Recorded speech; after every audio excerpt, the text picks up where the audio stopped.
everyone! Welcome to our YouTube channel, where stories come alive, colors explode, and every frame is pure magic. Let's dive in! One of Harry's feet was bigger than the other, and this seemingly small difference was a constant source of trouble. Mornings were a struggle, choosing which pair of ill-fitting shoes would cause the least pain. He'd stumble on uneven sidewalks and avoid long walks. Whenever he went into a shoe shop, a wave of familiar disappointment washed over him. One shoe always slipped on like a glove, but the other was either a vice, squeezing his foot mercilessly, or a boat, leaving his heel to slip and slide. Because of this, Harry developed an awkward walk and complained endlessly about his feet. One sunny afternoon, while on a park bench with his friend Rick, Harry began his usual complaint.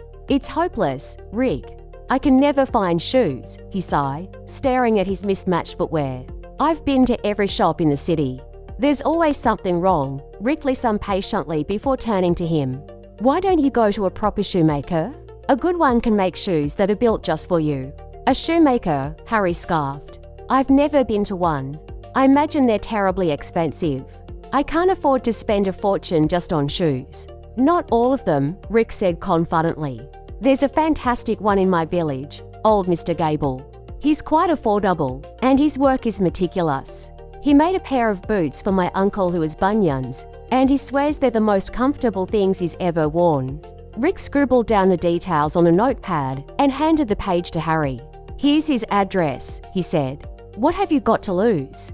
For a few days, the note sat on Harry's kitchen counter. He'd glance at it, hesitate, then shuffle away. But after a particularly painful day, he'd had enough. He grabbed the note and went to the shoemaker in Rick's village.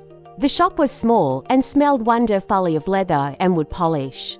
The shoemaker, a kindly elderly man, greeted him with a warm smile.